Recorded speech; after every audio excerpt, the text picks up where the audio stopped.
हमारे शिक्षक गुरु भागीरथी बहन और हमारे प्यारे दर्शकों, आप सभी को मेरा सादर प्रणाम। आज का मेरा विषय है अतीत और वर्तमान के बीच इंडो-फिजियन लोगों के अनुभवों और मानसिक संकट के साथ उनकी मुठभेड़ों की तुलना। जो displaced minds, Indo Fijians and mental distress अध्ययन में चर्चा की गई है पुस्तक कॉलोनाइजिंग मैडनेस।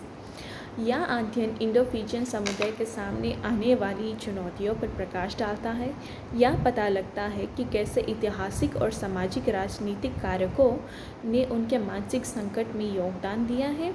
इंडो-फिजियन लोगों के अनुभवों और अतीत और वर्तमान के बीच मानसिक संकट के साथ उनकी मुठभेड़ों की तुलना करने से ऐतिहासिक विरासतों, सामाजिक राजनीतिक गतिशीलता और सांस्कृतिक बदलाव द्वारा आकार एक सूक्ष्म कथा का पता चलता है। यह विश्लेषण इन अनुभवों की जटिलताओं पर प्रकाश डालता है, उन उभरते संदर्भों की गंभीर रूप से जांच करता है जिन्होंने इंडो-फिजियन समुदाय के भीतर मानसिक स्वास्थ्य परिणामों को प्रभावित किया है।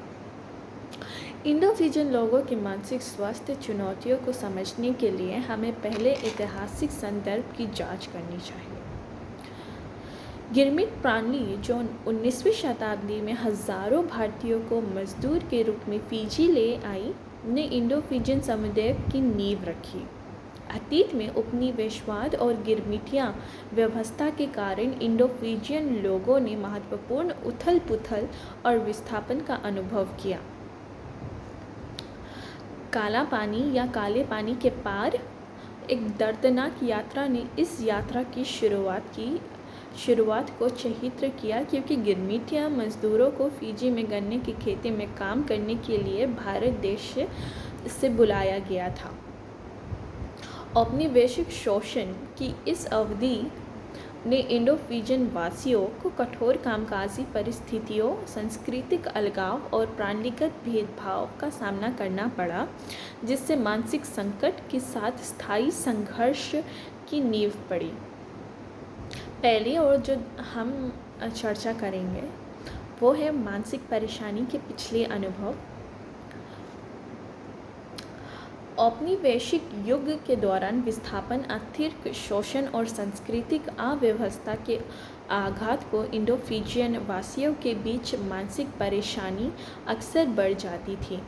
गिरमिटिया मजदूरों को भीषण श्रम व्यवस्था, सामाजिक अलगाव और पारंपरिक सांस्कृतिक प्रथाओं का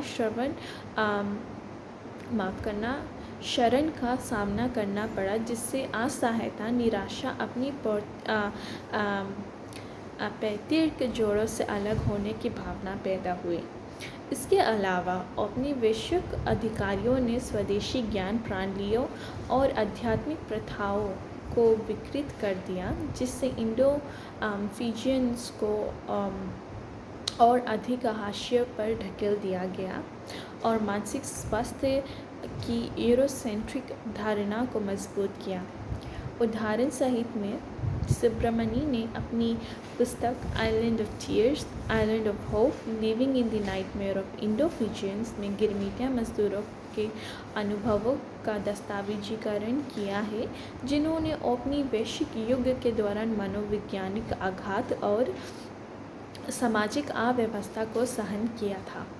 मौखिक इतिहास और अभिलेखीय अनुसंधान के माध्यम से सुब्रमणी ने ऐतिहासिक विरासतों और समकालीन संघर्षों के बीच परस्पर क्रिया पर प्रकाश डालते हुए इंडो-फिजियन मानसिक स्वास्थ्य पर औपनिवेशिक उत्पीड़न के व्यापक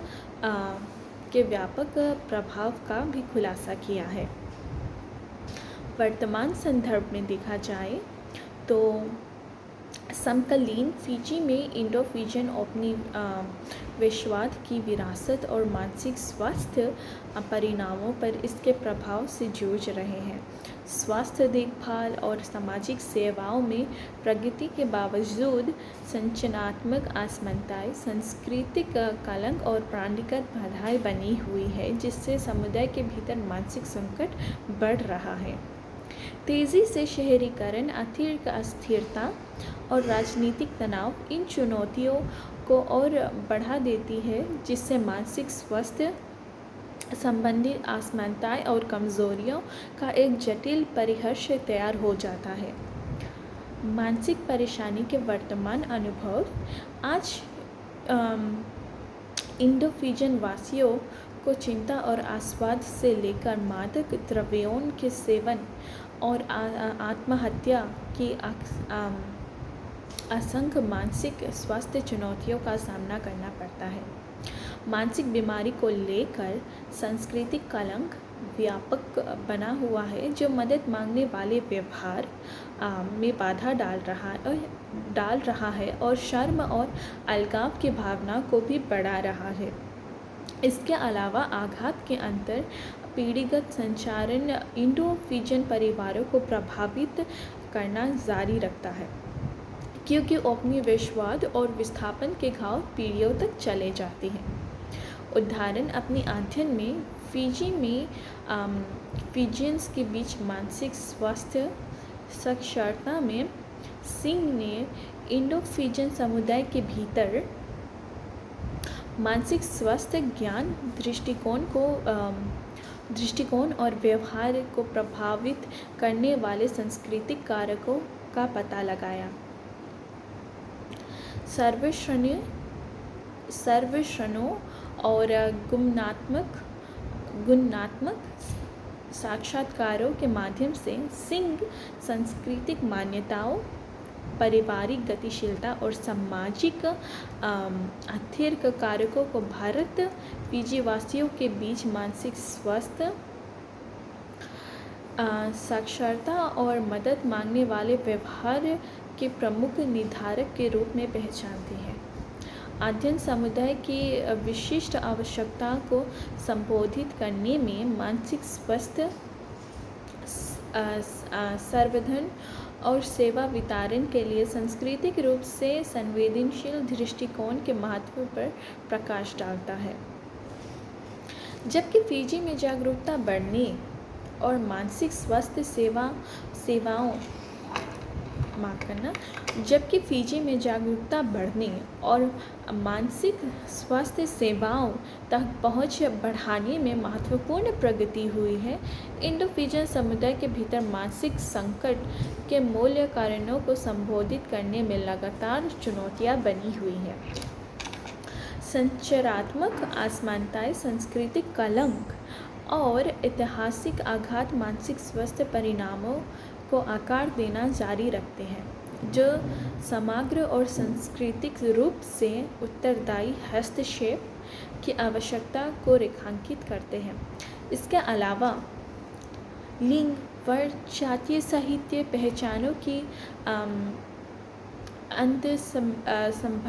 संबद्धता और मानसिक स्वास्थ्य असमानताओं को दूर करने और सामाजिक न्याय को बढ़ावा देने के प्रयासों को और जटिल बनाती है।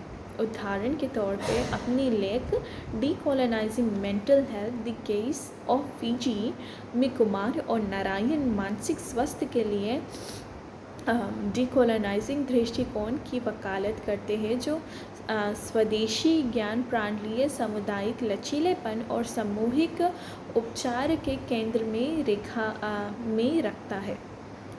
वनवा भूमि या समुदाय और वकारों यानी लचीलेपन की स्वदेशी फिजी अवधारणाओं पर आधारित लेख मानसिक स्वास्थ्य देखभाल की पुनर्कल्पना के लिए एक रूपरेखा प्रस्ताव रखते हैं, जो सांस्कृतिक क्षमता, सामुदायिक भागीदारी और सामाजिक न्याय को प्राथमिकता देता है। यूरोसेंट्रिक प्रतिमानों को चुनौती देकर और स्थायी समुदायों को सशक्त बनाकर मानसिक स्वास्थ्य को उपनिवेश से मुक्त करना इंडो-फिजियन और अन्य हाशिए पर रहने वाले समूह के लिए उपचार और मुक्ति का मार्ग प्रदान करता है। अंत में इंडो-फिजियन लोगों के बीच मानसिक संकट की अतीत और वर्तमान अनुभव की तुलना मानसिक स्वास्थ्य परिणामों पर ऐतिहासिक विरासतों, सामाजिक राजनीतिक गतिशीलता और सांस्कृतिक बदलाव के स्थायी प्रभावों को रेखांकित करता है। हालांकि जागरूकता बढ़ने और मानसिक स्वास्थ्य सेवाओं तक पहुंच बढ़ाने में प्रगति हुई है, लेकिन संरचनात्मक असमानताएं, सांस्कृतिक कलंक और अंतर पीढ़ीगत आघात महत्वपूर्ण चुनौतियां पैदा कर रही हैं। आगे बढ़ते हुए इन मूल्य कारणों को संबोधित करना और मानसिक स्वास्थ्य के लिए उपनिवेशवाद विरोध दृष्टिकोण अपनाना भारत फिजी समुदाय के भीतर और उससे बाहर उपचार, लचीलेपन और सामाजिक न्याय को बढ़ावा देने में महत्वपूर्ण होगा। धन्यवाद।